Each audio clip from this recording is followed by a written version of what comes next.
All right, I'm going to call the meeting of the Economic Development Commission to order. It's 35 a.m. Let me just read the roll call here among commissioners. I have Chairman Kevin Lesko, Commissioners Elise Fatherly, Commissioner David Fogel, Commissioner Steve Rosado. I see Don Peterson. Am I missing anyone else? I think I heard John Slavin on the call as well. John, you there? Correct, I am here. Okay. And this is Rishi. I'm here. Okay. Thanks, Rishi.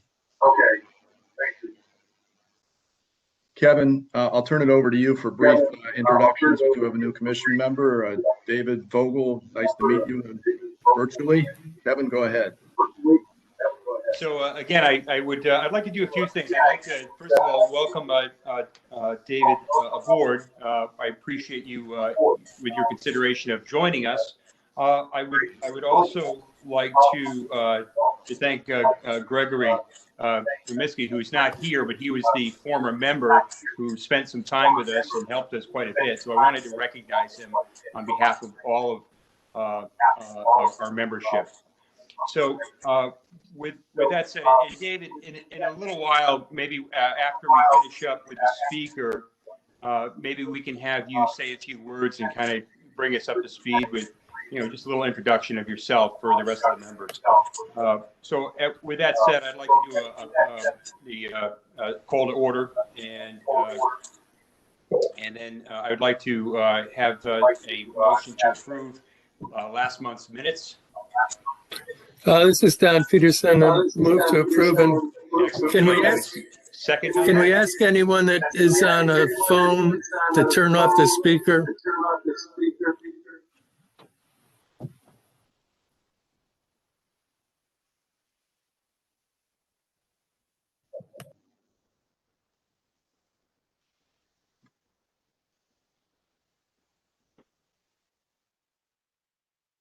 Let's do this. Okay. All right. So can I have a second for that motion?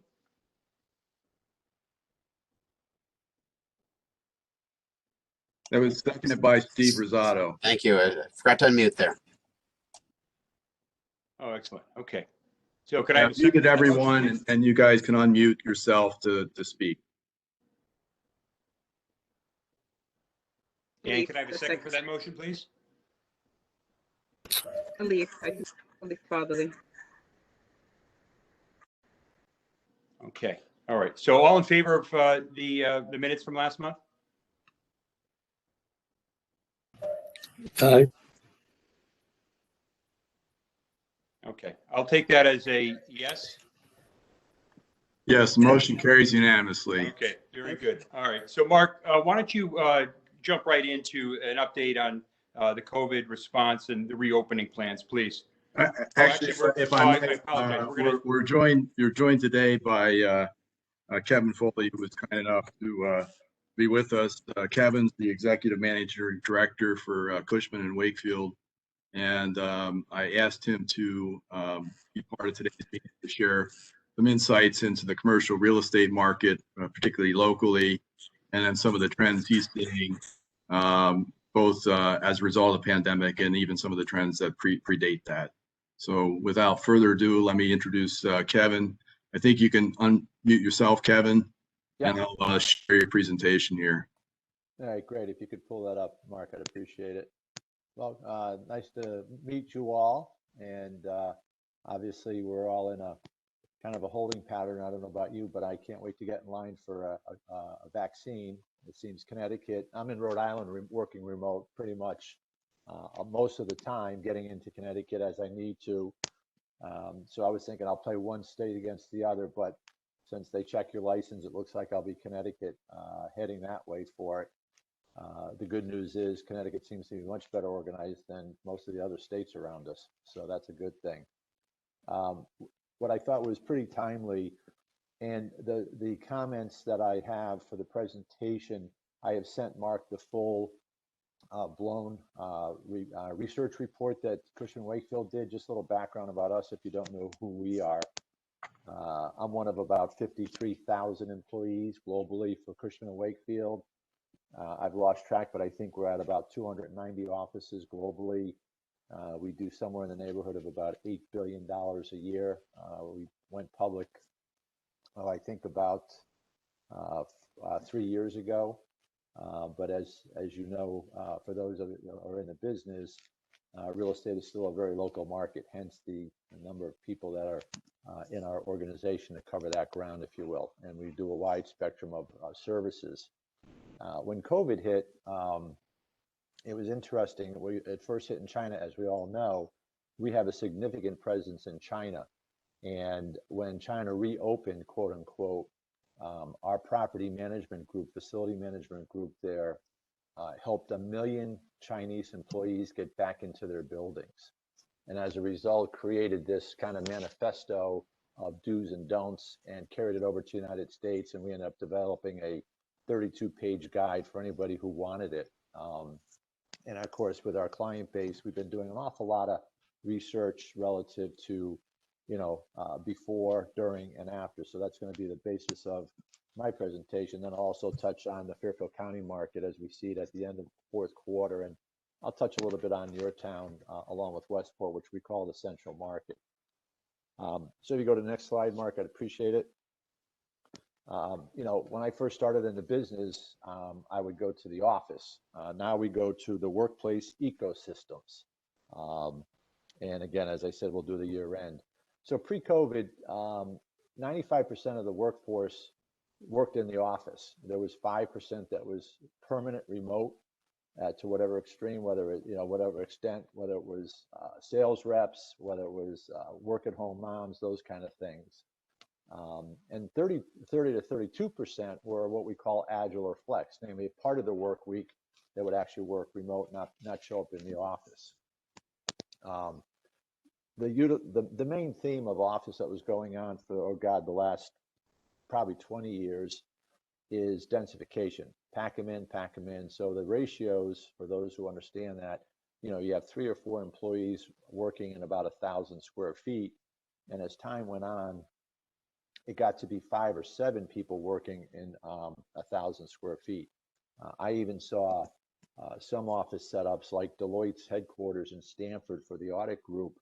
They basically set up tables and had 6 people sitting at a table with a little area where they can plug in their laptop and work for the day and go home. So very different. The short-term commitment space, the WeWorks of the world, coming in vogue, being very popular. And to give you perspective, WeWorks is the largest single tenant in New York City as of the end of 2019. Now, granted, they've got a whole bunch of stuff going on and probably have overextended themselves, but it is what it is. What did we find out in working during COVID? One, companies, employers were very surprised that performance was better than they expected. There's a couple exceptions to that: the Gen X, the Millennials, and the Gen Zers. The reason being for this is there were many factors, but a lot of them had to do with, how to take care of little kids, inadequate workspace. How many of you had kids come back home, work out of their bedrooms for the last 7-8 months, and you heard about it every single day? And then also subpar connectivity. I happen to be, in our place, we have great connectivity. I don't think we're G5 or whatever it is, but I don't have an issue at all, but that seems to be one of the big things.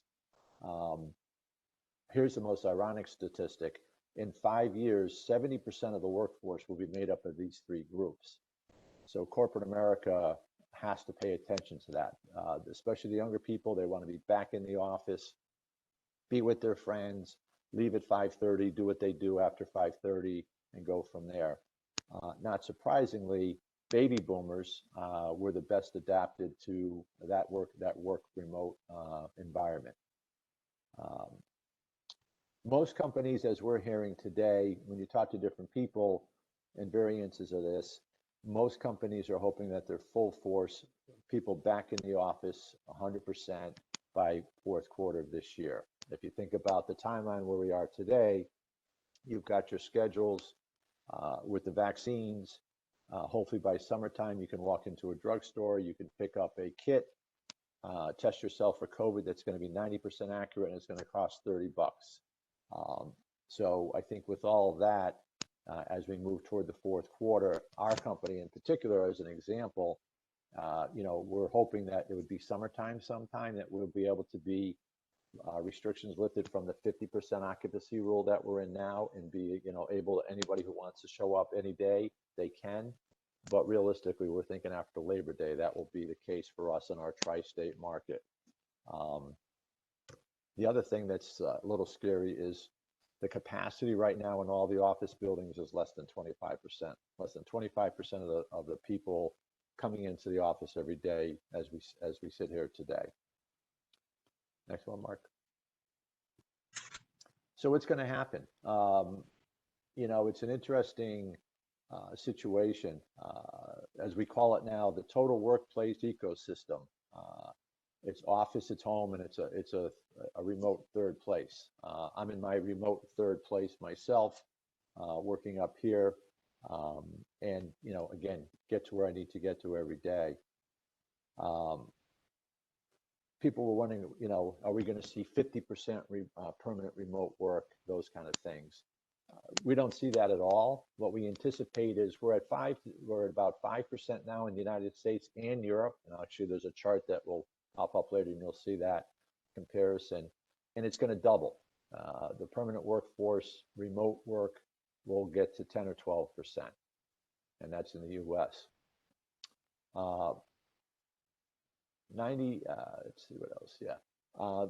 Right now we're at 32% of the agile workforce, if you will, and that's going to get up to about 50%. And what that basically means is that a part of the work week, someone will either work in one of the three places: at home, at the office, or another place. And that could be anywhere from 1 day to 5 days. And I have a chart that shows where we think that's all going to go. 90% of the Gen X, Millennials, and Gen Zers prefer a flex workspace. It's actually considered a benefit or a feature to draw younger employees to their company if in fact they implement a program that allows them to have that flexibility. Space utilization is going to change. It's a little foggy right now what that might mean, but I think you'll see more conferencing areas, probably getting away from densification for sure. Namely, you won't see, you won't walk into a trading desk type of environment and you got, 6 people sitting at a desk. That's going to probably go away for a while. As time moves on, I think that maybe that'll sneak back in, but there'll be some changes to that and how they function. Because if you keep in mind that probably by the end of 2021, most of this problem will be behind us. And that'll give corporate America an opportunity to determine, what do we do and how do we approach it? And I believe that's the case too. We're seeing that as a tracking mechanism. When this first hit last March, April, May, when we were getting inquiries about office space in our market coming out of New York, because no one wanted to take the train, no one wanted to go there. They were saying ready to go space, plug and play, 2-year deal. So corporate America, and flashing back to the 9/11 situation, where people just wanted to get out of New York, we're never going back to New York, and they made that decision to sign a 5, 7, 10-year lease. 2.5, 3 years into their new lease, they realized people wanted to be back in New York. It felt safe again. They felt that it was going to be fine, and they wanted to go. So there was a whole bunch of space that came on the market for sublease as a result. They didn't forget about that. So anything they're doing, they're looking at this as a 2-year problem for them to be able to resolve between now and the end of the year and figure out how they're going to go forward. One of the things that we're talking about that we hear from corporate America is what we kind of call a hub and spoke. And what that means is they're still going to have their big presence in New York City, but if they find that there's a group of people that commute from Fairfield County, don't want to do that commute anymore, and Stamford seems to be a good location for, centrally located for that group of people, they'll open up an office in Stamford or Westchester or Northern Jersey, depending on what the demographics tell them. The big thing is the employer needs to find a balance now between the employee preferences and company goals and costs. Work from home isn't real life for the long run. It's not going to happen. As I said, it's going to be anywhere between 5 and go from 5% to 10%. Some of the other considerations for corporate America is, out of office will cost company in the long term productivity, corporate culture, and innovation and creativity. One of the things that corporate America is really seeing that lack of is collaboration, synergies. If you think about it, in my own environment, my own company, we have a situation where when we hire new people, they feed off of the older, more senior brokers in the office. That's where they learn. That's how they understand things. That's where they can ask questions. So we're just one of the examples of companies that, especially on the creative side, they like to have that collaboration and have them available. Let's see. They truly believe culture is contagious face to face. That's one of the findings that's come out of this. The flexible work ecosystem will also open up to a bigger talent pool. As I said, employers will be offering that to employees to draw and recruit employees because they're expecting that at this point in time. And it's going to impact costs to the organization. Again, we think that it's going to be kind of a circuitous route to find and end up at the type of office that people will say, again, will workstations get larger again? Will there be more gathering places? One of the big things that it's been pushing for, if you've walked into an office that was built out in the last 2 or 3 years, there's a lot of bells and whistles. The kitchen area is kind of in the central place, or the town center, if you will, and those kind of things. So this has been, if you saw a report that we did earlier in the year, it showed, the 6-foot perimeter. Every workstation had its 6 feet around it, even had carpeting that was a different color that literally showed you how to keep your social distance and those kind of things. We're now moving toward, okay, what's more practical, what do people want, and how will it function? Give you an idea. Again, just comparing Europe, China, Asia Pacific, and so on over the next 10 years. As you can see, the US will double, Europe about the same. Ironically, Asia and China hardly do this at all right now. And there's not going to be a big movement where that's going to increase. Pretty much everyone's going to sort of double using that percentage. But US and Europe will be the most significant countries doing that. Next slide, Mark. Talked about the future of the workplace. Here's a good chart that talks about what we anticipate and how we compare to other countries. As you can see in the US, as far as at least 1 day a week, it's going to get to 61%, 1 to 2 days, and 3 to 5 days. And this is using the 2018 workforce and where we see this going for post-COVID.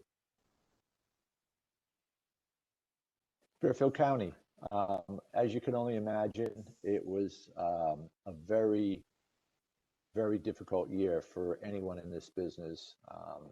Again, corporate America, my own clients, had many conversations starting last spring into the fall, into the start of this year. And if there's one thing that they're all doing, unless they have to make a specific commitment, is waiting and seeing what goes on. I've gotten a request now from a few clients, hey, do you have a survey or kind of a something, kind of a questionnaire that we can send our employees to find out what they're thinking about, how much time they're going to be here. So when we plan ahead for our next new term to roll, whether it's a new lease or renewal, whatever the case might be, what does that look like? Who's going to be here? Who wants to be here? So there's a lot of those questions going on. The Fairfield County office market in 2020 is kind of a direct result of that. In the bar graph that you can see where it's above leasing size, those are the leasing activities for the last 5 years. And you can see, in 2020, we've had the least amount of leasing activity. Leasing activity is defined from our perspective of new deals. Someone actually has picked up and moved to another location, not renewals and not renewals or anything like that, or just winding down. It's been a long time since I've talked about absorption rates, which is more space comes off the market than it comes on, because it's been literally since, well, certainly the financial crisis, and even before then, that we've just had a steady negative absorption rate in all of Fairfield County. To give you perspective, I use this example a lot. I know Mark has heard it. To give you a perspective of where we were before the financial crisis, UBS in Stamford alone occupied 1.5 million square feet of space. And today they're out in the market looking for downsizing from 110,000 square feet to 50,000 square feet. So that's just one tenant in our market that has literally shrunk to, barely 10% of what they were at the peak. Let's see, supply, again, highest vacancy rate right now, currently today, a good chunk of sublease space. We don't think it's done yet. We think first and second quarters will continue to have more space come on the market. The good news is we are seeing a good flurry of activity right now, and we think that will continue, and will still be, to me, a slow, gradual rise in activity, leasing activity, and people doing things. Let's see, anything else on here? Yeah, year over year, 31% less than last year. And again, that's been a steady decline since 2015 as far as just general leasing activity. The big hit there is that there's 300,000 more square feet came on the market than came off. Again, it contracted 31%. Some recent deals, 100 Reserve Road in Danbury, is not been announced, but the group that's Danbury Hospital, Nuance, I think is the name. Danbury Hospital, Norwalk Hospital is consolidating to what we call the old Union Carbide, for us old timers, Carbide headquarters on Old Danbury Road. I think it's going to be somewhere in the neighborhood of about 220,000 square feet, and will be a combination of administration, medical, and possibly some clinical stuff there as well. Purdue Pharma, you see that, you kind of scratch your head. They had their, they had their headquarters, but as you might imagine, the family structured an LLC, and the company leases back from them, and they've had to make a firm commitment, because once they went Chapter 11, they did some declarations as far as giving up space wherever they might be. W.R. Berkeley moved to the train station. Here's another example of people trying to figure out what to do, and it's a very young company, that is the employees, etc.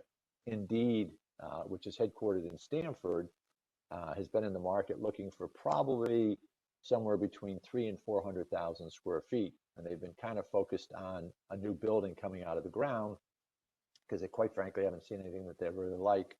And so if you know where the Charter Communications building is on the other side at Metro Center, they've talked about that. They've been reluctant to take the next step, which is to make that commitment. And the reason being is, number one, they told their employees back in June of last year, we'll see you in the office no sooner than July 1st, 2021. That was a year ago. They almost coming up to a year ago that they made that statement to them.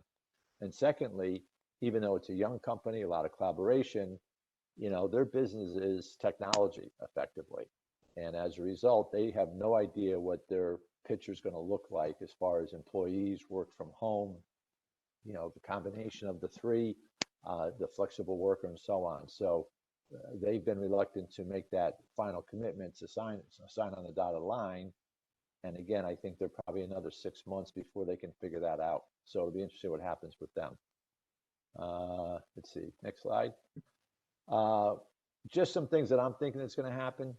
Employers are going to need most of 2021 to make some decisions on what the workplace is going to look like. That we definitely will see some gradual improvement in the county as far as leasing activity. And actually, Stamford and Greenwich has been pretty active since the fall. A lot of small users, nothing real big that's been made the commitment yet. And again, I think if there's a big wait and see what goes on. And we also believe that there's going to be some normalization in the quarter back to the office. Again, corporate America overall feels it's better to have their people back in the office working together to hit those things that are really important to their culture. With few exceptions, what I mean by that is certain mini markets, sub markets in the Fairfield County market, still going to be a tenants market. Places like Westport, downtown Greenwich, the usual suspects. The market's gotten a little bit tighter, and it's more of a landlord market in that regard. Other places like a Stamford, name what you want, and you're going to get it. We do think there'll also be some slight gains with some exodus out of New York City. We've already started seeing it. I don't think it's going to be significantly measurable, if you will. I think the situation there is, again, the smaller shops, because of COVID, found out, geez, we don't have to be in New York, and they'll create some sort of, smaller office and/or move their presence and being in Lower Fairfield County. Central Market, you're about 2 million square feet. You in Fairfield have about 700,000 square feet of Class A and B office space. Unfortunately, your hands are a little bit tied. You don't have a lot of land to put more office buildings up. Fairfield's a great location. You typically see, your Fairfield, if your Fairfield tenants come from anywhere other than within Fairfield, Westport, Norwalk, and even Stamford. You're also at the lowest vacancy rate in the county, so you do have something to be a part of in that. Slight negative absorption of only about 6,000 square feet, and decent activity, 119,000 square feet for that. Your rents have come up, and I think that's driven more by Westport. Westport's now, with very few exceptions, north of $40 a square foot for a rent. Pretty good concession packages, anything from, we did a lease, finally wrapped it up during COVID for September occupancy, which was interesting. Took about 9,000 square feet, and their concession package was approaching on a 10-year term, 10 months of free rent, $70 in work, and a rent that started in the low 40s. And that was it. Any questions? Let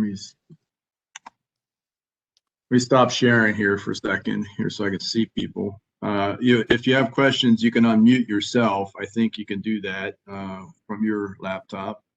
But I'll just start, Kevin. Do you see any opportunities for a community like Fairfield in terms of some of the trends that you're seeing, is particularly as it relates to New York City and the Lower Fairfield County? I mean, vacancy rates are what they are, but in terms of Stamford, Norwalk area, but are there opportunities for commercial developments that you see for Fairfield? Relative to that, again, you don't have a lot of available sites to be able to bring in more office. I think if someone put up a new office building in this year, in the next 18 months, it would be well received. We'll leave the Metro Fairfield train station as a totally different conversation for obvious reasons, namely the cost to put something like that up. But generally speaking, if they come out of New York, it's rare that they'll jump that far to Fairfield unless there's a driver, which is, where does the owner live? The owner lives in Westport or Fairfield, you got a pretty good shot at getting somebody. Otherwise, Greenwich, Stamford seems to satisfy most New York, coming out of New York requirements. And then you've got Norwalk, the Route 7 corridor, which is just overwhelmed with available space. It can't even begin to describe what's going on there. And from a competitive pricing standpoint, if they're coming out to Connecticut and not worried about being at the train station, and they all have shuttles in that Route 7 corridor to get to the train, you're going to compete with Norwalk pricing with, full amenities in some of these complexes like Merritt 7, 1020 Westport Road, those kind of places. So again, what you might see is people saying, Stanford gets too expensive, or Norwalk Route 7 is a pain, I don't want to be there, I'll jump to Fairfield. Because again, Westport is still significantly higher from a pricing standpoint than Fairfield. Kevin, can you envision anything in particular for the Formerxi Battery property?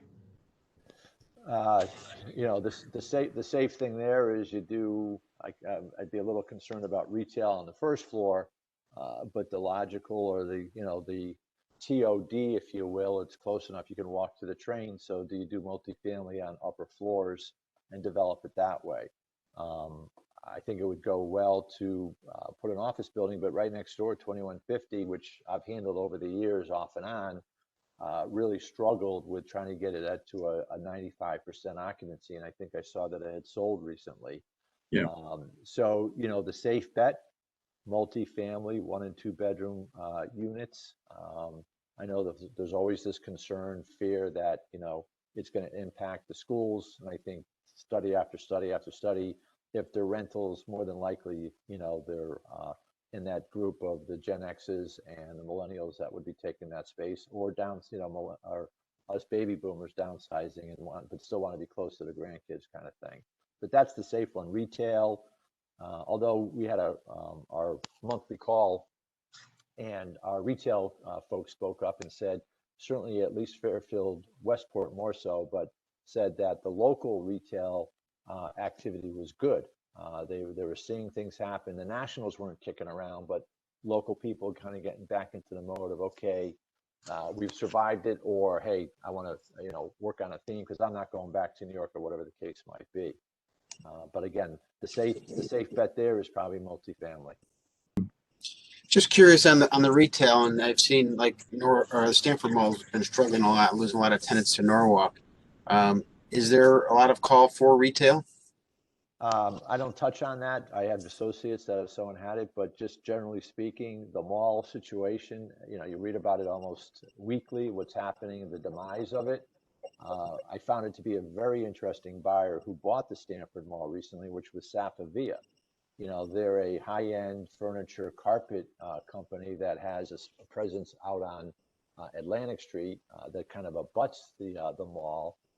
And they paid such a low number. I'm guessing they're figuring, they're going to do okay with it, and there'll be some rebound. There's talk all the time about UConn maybe taking some space there.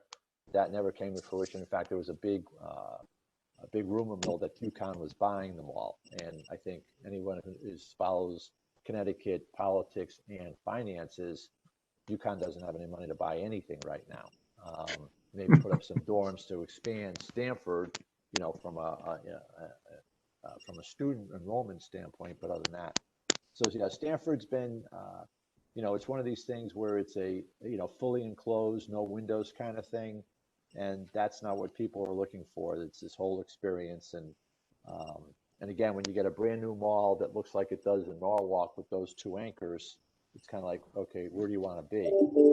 And obviously, the Norwalk Mall is clearly stealing clients, prospects, tenants as their leases roll and giving them, deals that they can't refuse, kind of thing. So it's that kind of situation right now. Is it all about restaurants? Restaurants, out of any group, they've been just decimated. It's horrible what's going on there. We have good friends, just to, give you perspective. And his sister lives in Italy. She retired in Italy, and they shut down completely. She couldn't even go outside except to the grocery store and to the pharmacy for the last 60 days. And so that means everyone had to shut down. The government there literally paid those establishments, including restaurants, whatever their weekly take was pre-COVID, they received a check every week so they can stay open when they reopen. And obviously that's not happened here. We were probably over-restauranted to begin with, but it's a real challenge. It's really difficult.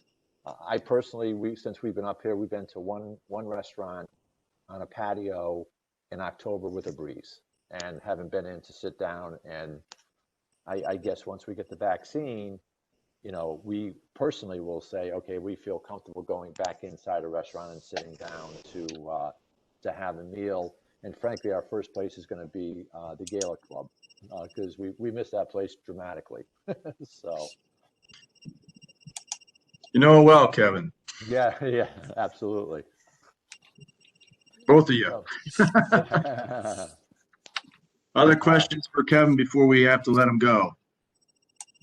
Sure, David. You're on mute, I think.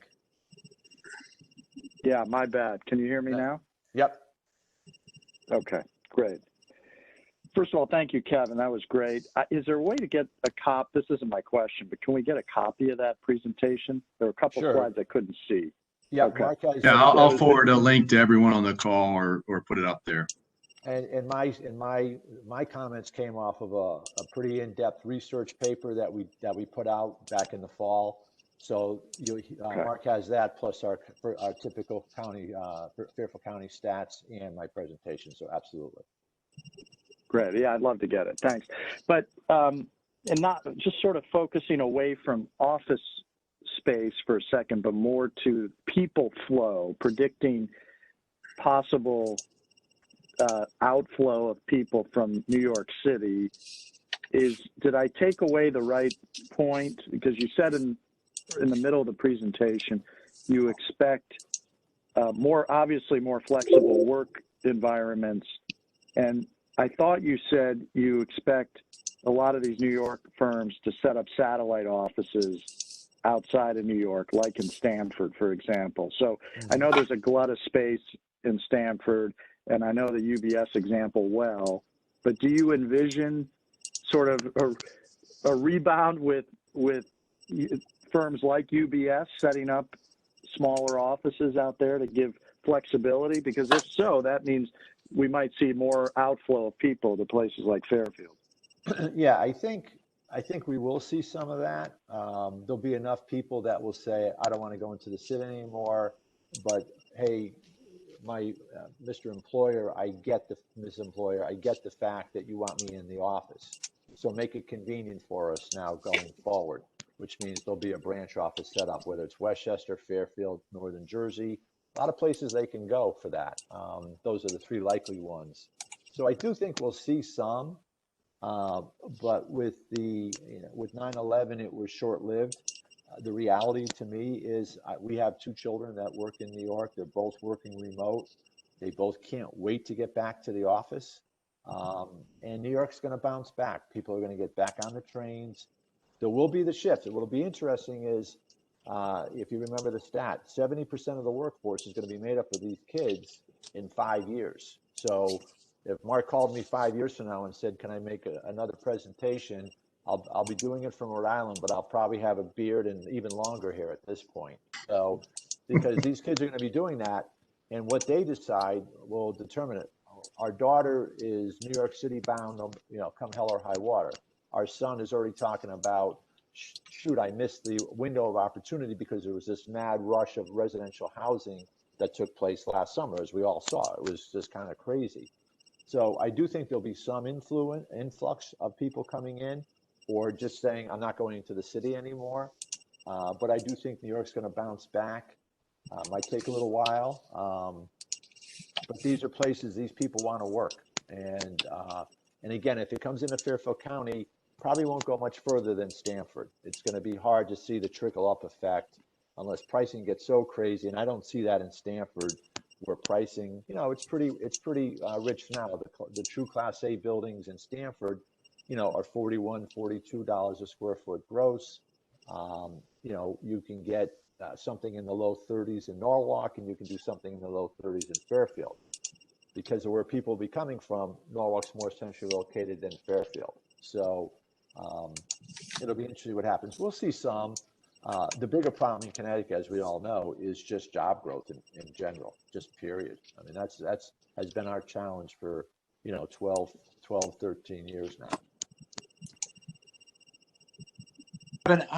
How about the negative tax consequences for New York City right now? Obviously, they have some real issues with their budgeting, and short of them getting any major relief from the federal government, a bailout, so to speak, do you not believe that that will have a major impact on how moving forward, who will be moving into the city and try? I think it impacts everybody. New York City is no exception to that, and even maybe more so. So what will there be this, foreclosure process? One of the interesting things about this whole COVID thing, everyone was worrying about, am I going to get my rent from my tenants? And by and large, people paid their rent. There was some, the smaller companies were impacted probably more so the private companies. So they negotiated something, either give me some relief right now, I'll extend my term, or I'll pay you back over 12 months going into 2021 when things are kind of back to normal, those kind of things. New York City is no different than Connecticut, where, there's a loss of revenue, tax revenue, and something's going to be done. I'm of the belief, given the circumstance and who's in the running Congress and the White House right now, that there probably will be some relief for most of the states if they want it, need it, and I think just about everyone needs it. So I think it's going to be a process, but I do think that New York will bounce back. How quickly, I don't know. I mean, I do know that our son, for example, there's plenty of housing stock again that's more reasonable. Their pricing has dropped dramatically, if you saw that. My son went from a studio apartment in Lower West Side in Manhattan for the same cost. He picked up a 1-bedroom on the literally 15 minutes on the other side of town in Lower Manhattan for him. And there's plenty of units. Brokers are, landlords are paying fees, giving free rent. That was unheard of the last 8 years, just didn't exist. So there's going to be kind of a restocking, if you will, of new employees coming into the city.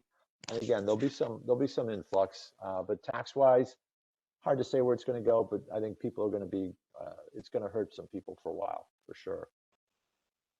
Kevin, thank you so much. I think we have to probably let him go and probably continue on the rest of our meeting at this point. But you were terrific.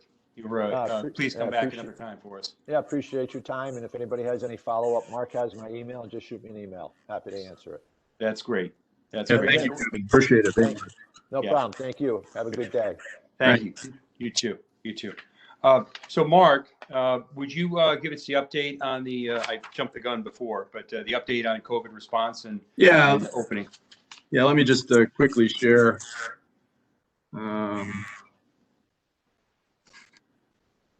I thought I had it, but maybe not. Anyway, so where we're at right now, I think many of you are aware that we have established earlier this year a COVID small business assistance grant using funds provided through the CARES Act under the Community Development Block Grant Program, which my office administers. We were providing mini grants of up to $5,000 to impacted businesses. To date, and Don Peterson is your representative on the committee that reviews these applications. I make the presentations to them. They meet on an as-needed basis. We have received close to 90 applications to date. 68 businesses we have assisted with grants, totaling over $255,000 thus far. Importantly, about 60% of those businesses had not received any other meaningful support from other governmental programs. So it's exactly what we were targeting when we announced this program. So they weren't helped through PPP or some other program offered either by the federal or state government. 65 of those businesses were either the owners or the employees of those businesses were persons of low moderate income, which was important from our funders, from our funding source perspective, meeting a national objective. This is funding provided through the Community Development Block Grant Program, supplemental dollars made available to the town for its purposes to meet needs within the community. And the average grant is a little over $3,700 to date. I think Brenda Kupchak, First Select Woman, indicated in her remarks in the state of the town that that program has allowed us to retain roughly 124 jobs, as well as assist in the creation of 14 additional jobs through the program. So good numbers overall. And we are still accepting applications. In fact, we have 2 applications pending, and I'll be working with Don and the other members of the committee to schedule a meeting probably early next week. And I know we've been obviously working with Beverly Ballas in the chamber. I think she's on the call, and several members of her executive board in terms of providing information to the business community about other opportunities of funds, and as well as providing guidance to assist them in meeting the regulatory requirements, the sector rules established by the state. So we'll continue to do that. I think overall we're doing okay, and I can second some of the remarks that Kevin made earlier in terms of increasing interest in retail and food service establishments. Even despite the pandemic, people see this as an opportunity to perhaps go into business for themselves, not so much the corporate chains or those types of credit tenants that are looking for space, although there are some notable exceptions to that. But folks that are looking to establish a small business on their own, which is traditionally where we've been as a market. I did want to call attention. I know we're running short on time, and I appreciate everyone's attention, because I thought Kevin Foley's presentation was something I wanted to share with all of you. But there are a couple development applications pending. So let me, I don't think we pivot to that, but want to mention upcoming next week actually is 4185 Black Rock Turnpike. You may know this as the plant factory site across from the Motel Hi-Ho.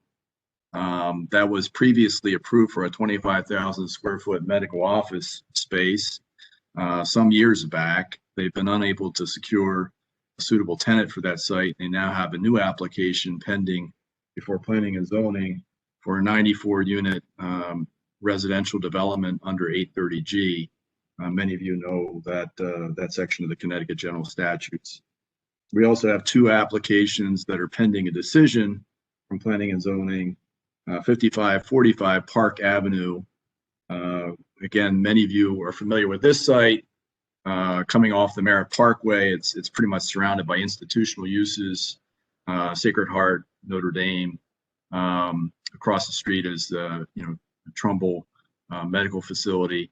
At one point, we had talked to the prospective developer about medical office for that use. That was not. It was denied actually from planning and zoning. This was many years ago. And now looking at it as an 80 unit residential development on that site. We also have a 4,000, the Sacred Heart has proposed a 4,000 seat hockey arena on the former West Campus, which is also pending decision. So the public hearing on both 5545 as well as the Sacred Heart University Ice Arena, they've been closed for further public comment, just waiting a decision from the commission. And just recently filed pending referral to a public hearing is a proposed mixed use project at 15 Umpqua Road. Again, next to the community theater spaces is property owned by Dr. Lee Forrest. He's proposing a mixed use development with both office, small amount of office, about 5,000 square feet, 4,000 square feet of retail on the first floor, and then 36 residential units, primarily 1 bedrooms on the upper 2 floors. So a 4-story building at that location, which spans from Umpqua Road all the way to Sam Street. So those are applications that we're following. There's several others obviously that we're working with the property owners on as well. And I'll just pause here if there's any questions. I know, again, we're running short of time, so I just want to make sure that we're covering any questions people may have. Mark, how about the former Joe's American Bar and Grill property? Can you say anything about that right now? I can't say anything yet, but we do anticipate an application to be filed shortly. We do have, the property did change hands. It's likely to remain restaurant use for the majority of the site. But they haven't yet filed an application. I don't really want to share the prospective tenant, although perhaps it might be more widely known that people may be already aware of it because rumors are already circulating. So, but that we do anticipate an application being filed shortly on that. Across the street, I should mention too, 801 Post Road. We do have a code review meeting on that. This is the garage space there on the corner of Beach and Post Road. So we have a proposed Pizza Co. restaurant. They have a current location. The owners of it are Fairfield residents. They have a current location in Stratford, across from Two Roads, and they're proposing to convert the garage space into a pizza, high-end pizza restaurant. So it's a different concept going through code review at this time. Are those the same owners that own the Provision Company? No, different. Different. Okay, fair enough. Anyone else have any comments regarding that?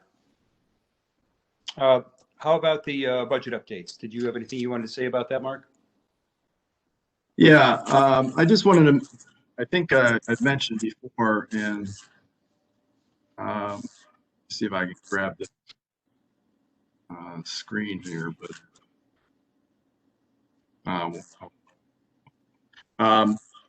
we're in the midst of beginning the budget process.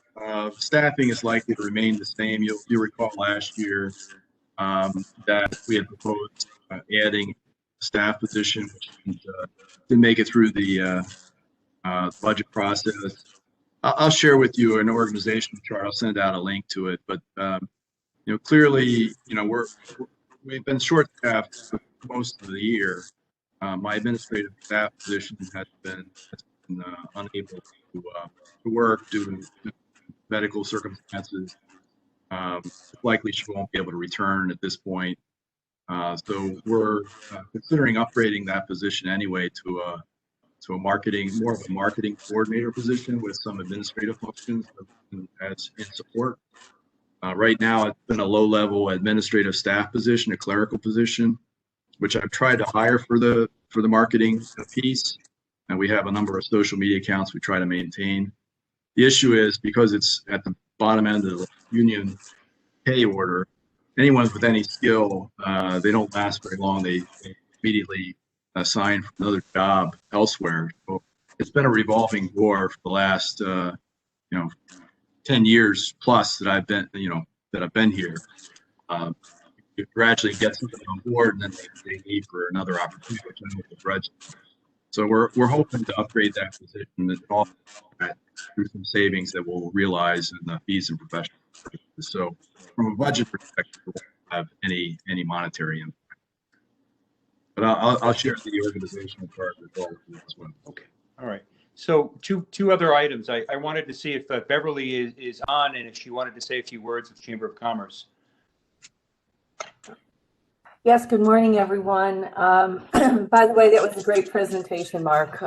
Really comprehensive and very valuable information. I think that was great.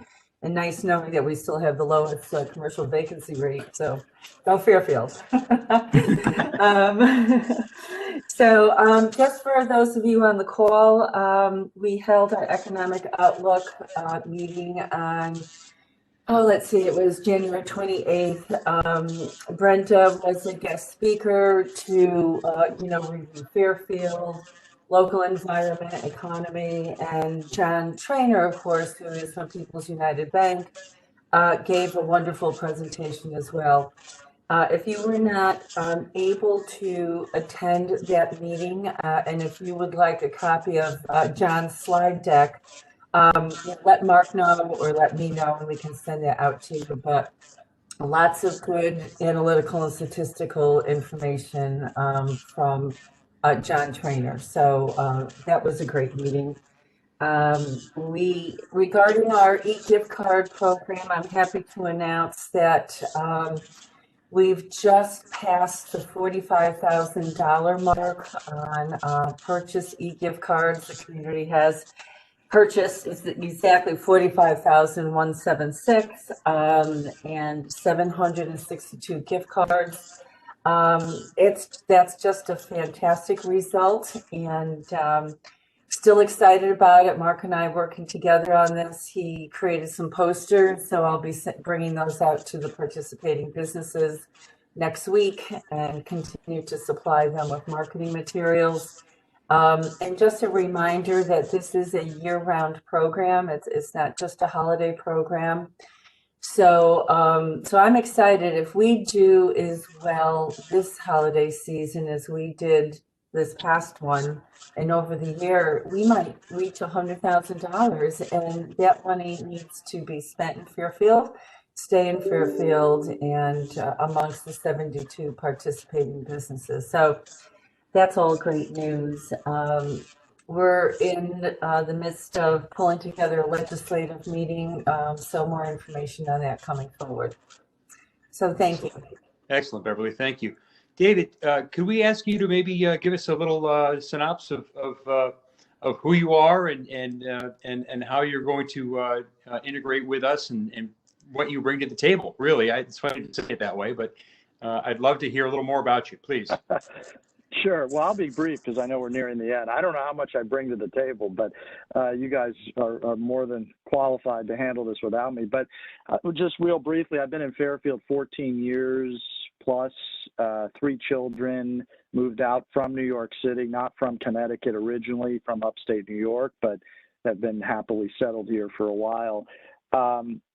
Look, I think the most important things that are relevant here are, one, I'm a small business owner. I mean, I've started, built, sold 2 companies from scratch, literally, one out of a condo in Florida when I was in my 20s.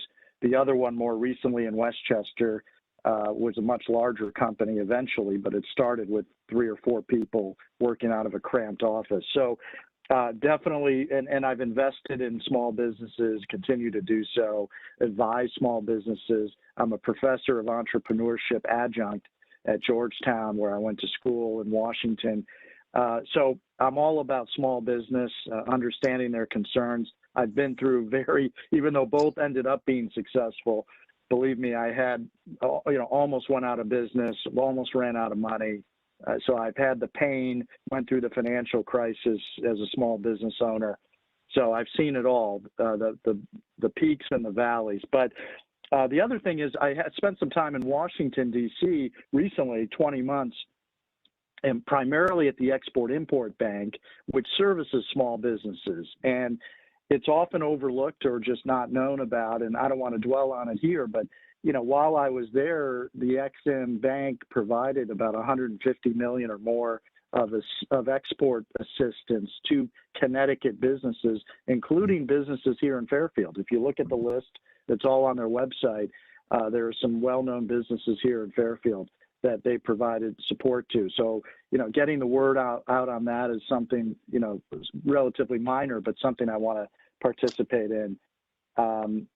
And I was at the State Department as well in an economic policy role. So, look, I'm here to help any way I can. Most of you are local business owners, which is even more relevant. But if I can play a role, I'm happy to do so. You certainly undersell yourself. That's pretty impressive, for sure, for sure. And you're going to have some great insight to helping us. So I appreciate that. Please voice up everywhere you can. So, Mark, is there anything more that we need to have a conversation about? No, I'll just mention in closing that we are working with the Chamber right now on Love Local Bingo, which is our most recent effort to support our local business base, particularly our mercantile and restaurant community through these hard times. So check us out on Experience Fairfield and look up the contest and support local businesses. So with that, I'll close and I'll be sure to the presentation links to everyone. Excellent. Excellent. Well, again, thank you everyone for being a part of today's meeting.